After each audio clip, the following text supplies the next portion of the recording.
C'est merveilleux d'abandonner le monde et de suivre Jésus. Amen. Est-ce que tu crois qu'il est là ce matin? Amen. Est-ce que tu crois qu'il est dans ta vie? Alléluia. Est-ce que tu crois que le Saint d'Israël est dans ta vie? Amen. Il est prêt à opérer dans ta vie. Merci, Seigneur. Que son nom soit glorifié ce matin au milieu de son peuple. Amen. Amen. Dis un peu à celui qui est à côté de toi, la paix de Christ, mon frère. La paix de Christ, mon frère. Ajoute, dis-lui, je t'aime dans l'amour de Dieu. Amen. C'est une joie d'être dans la maison de Dieu. David le disait, je suis dans la joie quand on me dit allons dans la maison de l'Éternel. Bien-aimé, quand tu arrives ici, il faut oublier tes soucis. Oublie tous les problèmes que tu as. Alléluia. Il a dit, venez à moi, vous tous qui êtes chargés et fatigués. Je vous donnerai quoi? Du repos. C'est lui qui a le repos. Et nous devons amener à lui tous nos fardeaux, tous les charges que nous avons. Amen. Il y a un temps pour tout. C'est le moment où nous allons monter à la table du Seigneur pour partager le repas du Seigneur, mes bien-aimés. La Sainte Seine, bien-aimée, est une institution de Dieu pour tous les chrétiens. Alors, si tu reconnais que tu es chrétien, tu as reçu Jésus dans ta vie comme Seigneur et Sauveur, eh bien, la Sainte Seine, bien-aimée, cette table te concerne. Alléluia. Amen. Bien entendu qu'il y a des conditions. Les conditions sont ceux-là. Il faut avoir été baptisé par immersion au nom de Jésus. Il faut être en bon terme avec ton prochain. Il faut marcher dans une vie de sanctification, de sainteté. Alléluia. Amen. Voilà. Donc ça concerne toi, ça concerne moi. Que Dieu soit loué. Alors sans plus tarder, donc avant de monter à cette table, nous allons passer par une petite exhortation qui nous sera libérée par son serviteur, l'évangéliste Teddy. On acclame le Seigneur. Amen.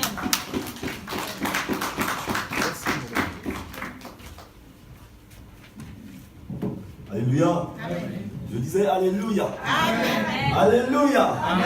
Est-ce qu'il y a un homme? Amen. Vous savez, bon, vous allez excuser ma voix parce que, bon, je crois que j'ai perdu la voix. Mais au nom de Jésus, je vais la retrouver.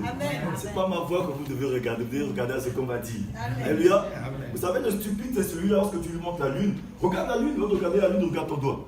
C'est-à-dire que ce matin, vous ne regardez pas mon doigt, vous regardez à ce que je suis en train de dire. Vous suivez la parole du Seigneur. Amen. Vous savez, le Seigneur, il a un plan merveilleux pour tout un chacun de nous.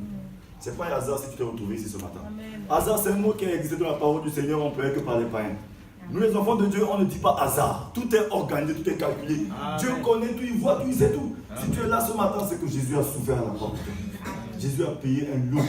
Ce matin, nous sommes en train de réanimer notre vie spirituelle en passant à la table du Seigneur.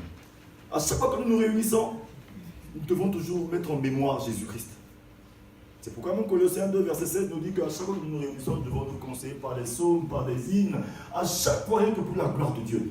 Tout ce que nous faisons ne doit pas passer à côté de la gloire de Dieu. Parce que Dieu doit retrouver sa gloire dans tout ce que nous entreprenons de faire. Tout ce que tu fais, même si tu vas aller à la boulangerie, il faudrait que Dieu te retrouve dedans. Même si tu veux aller au marché, Dieu doit se retrouver dedans.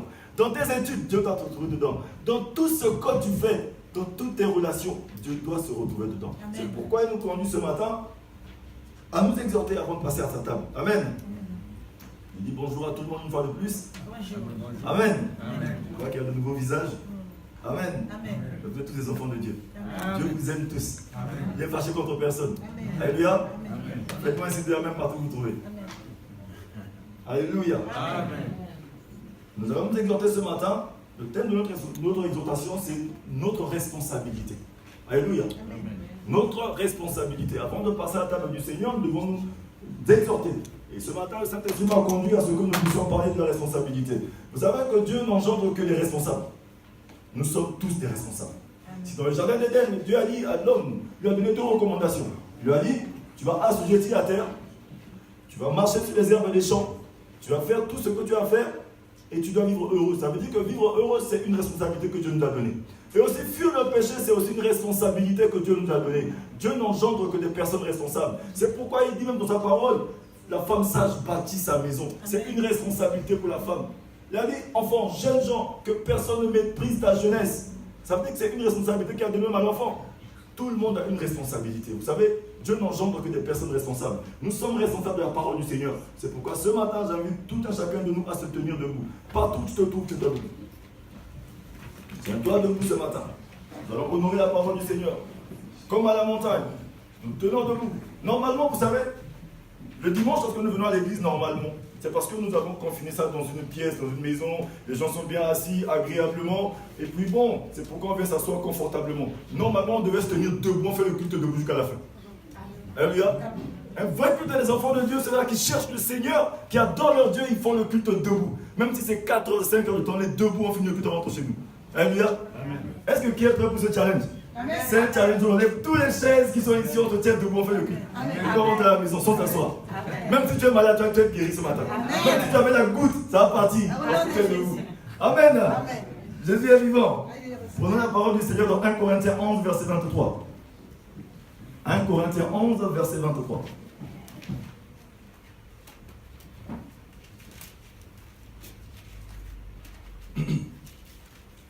Avant de lire la parole du Seigneur, partout où tu te trouves, tu vas faire une prière avec moi.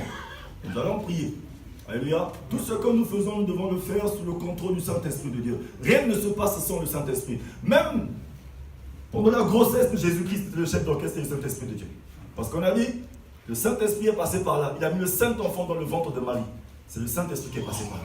Même la résurrection de Jésus, lorsque son corps était 3 jours sans vie, le Saint-Esprit est passé par là, il a ressuscité le corps de Jésus-Christ. Amen. C'est pourquoi ce matin, lorsque le Saint-Esprit de Dieu qui est avec Jésus à la résurrection, s'il vit en toi, il ressuscite tout ce qui est mort dans ta vie.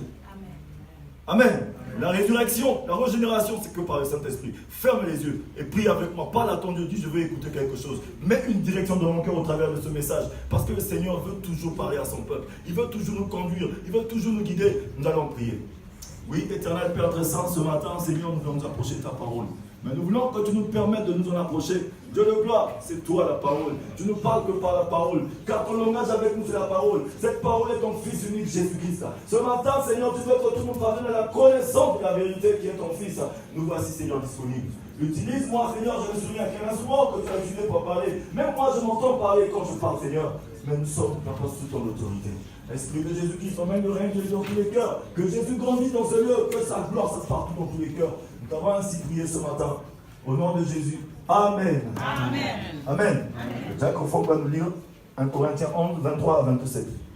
Je lis la parole dans le livre de 1 Corinthiens, au chapitre 11, à partir du verset 23. Il est dit ceci. Car j'ai reçu du Seigneur ce que je vous ai enseigné. C'est que le Seigneur Jésus, dans la nuit où il fut livré, prit du pain. Et après avoir rendu grâce, le rompit et dit, ceci est mon corps qui est rompu pour vous, faites ceci en mémoire de moi. De même, après avoir soufflé, il prit la coupe et dit, cette coupe est la nouvelle alliance en mon sang, faites ceci en mémoire de moi toutes les fois que vous en boirez. Car toutes les fois que vous mangez ce pain et que vous buvez cette coupe, vous annoncez la mort du Seigneur jusqu'à ce qu'il revienne. C'est pourquoi celui qui mangera le pain ou boira la coupe du Seigneur indignement sera coupable envers le corps et le sang du Seigneur. Amen. Prenons place. Prenons place confortablement. Alléluia. Asseyons-nous confortablement. Dans le mot confortablement, ça veut dire que c'est le confort. Ça veut dire que tu peux te mettre dans une position là où tu reçois la parole. Ça veut dire que la bonne attitude, tu ouvres les yeux. Pas de distraction. Même les enfants doivent rester calmes. Parce qu'à ce moment-là, la parole est en train de circuler. Elle est en train de faire du bien à quelqu'un. Alléluia. Nous allons entrer dans cette parole. Vous savez, le passage qui nous allons nous attarder dessus ce matin, c'est le verset 27. Le verset 27 nous dit ceci. C'est pourquoi celui qui mangera le pain ou boira la coupe du Seigneur indignement sera coupable envers le corps et le sang du Seigneur. Alléluia. Celui qui boira la coupe. Amen. Celui qui boira. C'est pourquoi celui qui mangera le pain et boira la coupe du Seigneur indignement sera coupable envers le corps et le sang du Seigneur. Vous savez, lorsque nous mangeons le corps, c'est-à-dire le pain qui symbolise le corps de Jésus, et que nous buvons la coupe qui symbolise le sang de Jésus versé pour nous à la croix de Golgotha, pour notre rachat, pour notre justification, lorsque nous le prenons indignement, nous sommes coupables. Lorsque nous entendons coupable ici, coupable veut seulement dire responsable. Nous sommes responsables. Ça veut dire que tu es responsable de quoi? Tu es responsable de ce que tu as entendu. Amen. C'est pourquoi la parole de Dieu va nous dire, dans le livre de Romains, que la foi vient de ce qu'on entend, de ce qu'on continue à entendre, de ce qu'on continue encore à entendre, de ce qu'on finit par comprendre, de ce qu'on a entendu. C'est-à-dire que lorsque tu as compris, tu t'es déporté dans la révélation. Et quand tu es dans la révélation du Seigneur et que tu as la vie de Jésus-Christ en toi, tu es responsable de ce que tu as reçu. Amen. Amen. Tu es responsable de ce que tu as reçu. C'est pourquoi la parole nous dit qu'on demandera beaucoup à celui qui a reçu beaucoup. Amen. On te demandera beaucoup. Même toi qui as reçu et que tu n'as rien fait avec ce que tu as reçu, on t'enlèvera même ce que tu n'as pas. Amen. Amen. On t'enlèvera même ce que tu n'as pas. Imagine, tu n'as rien, mais on te prend ce que tu n'as pas. Mais cette parole est un peu bizarre. Alléluia. Ça paraît bizarre, mais le Seigneur a parlé. Le Seigneur est en train de parler à son peuple. Vous savez que dans la pensée du Seigneur, il veut que tout le monde parvienne à la connaissance de la vérité. Que tout le monde soit sauvé. Depuis le commencement, Dieu a toujours un plan de rédemption. Il veut toujours sauver quelqu'un. Il veut toujours s'approcher de l'homme. Ce matin même, le Seigneur veut s'approcher de toi au travers de cette parole. Nous ne sommes pas réunis seulement pour passer à la table. Nous sommes réunis pour nous exhorter. Nous sommes réunis pour préparer le peuple de Dieu à l'enlèvement parce que Jésus est à la porte, il arrive. Amen. Ce matin, tu es venu ici parce que le Seigneur il t'aime. Beaucoup comme toi voudraient être ici, mais ils ne sont pas là. Mais ce matin, le Seigneur veut attirer ton attention que tu es responsable de ce que tu as entendu. Beaucoup vont me dire que non, moi je passe par la table. Donc je ne suis pas responsable, ça ne me concerne pas. Je ne suis pas encore baptisé. Leur table là, je ne passe jamais, pas mon problème, je ne suis pas responsable. Non, tu es responsable de ce que tu as entendu. Amen. Tu es informé, tu es responsable. Amen. Tu es responsable de ce que tu as entendu. Parce que la parole nous dit dans Matthieu 24, à partir du verset 12, que lorsque l'iniquité se sera accrue, la charité va disparaître. Et lorsque cette bonne nouvelle sera prêchée partout dans le monde entier, alors viendra la fin. Ça veut dire que l'iniquité est l'indicateur de la fin. L'iniquité, c'est qui? L'iniquité, c'est toi qui as écouté la parole qui dit que tu n'es pas responsable. Parce que tu connais la vérité, tu te dégages de la vérité. Non, ça ne me concerne pas. Je n'ai pas fait ça. Non, ça ne m'intéresse pas. Ça, c'est pour ceux-là, ceux qui vont tout le temps à l'église. Mais tu es responsable parce que tu as entendu. Tout le monde est responsable. Je ne juge personne. Je n'accuse personne.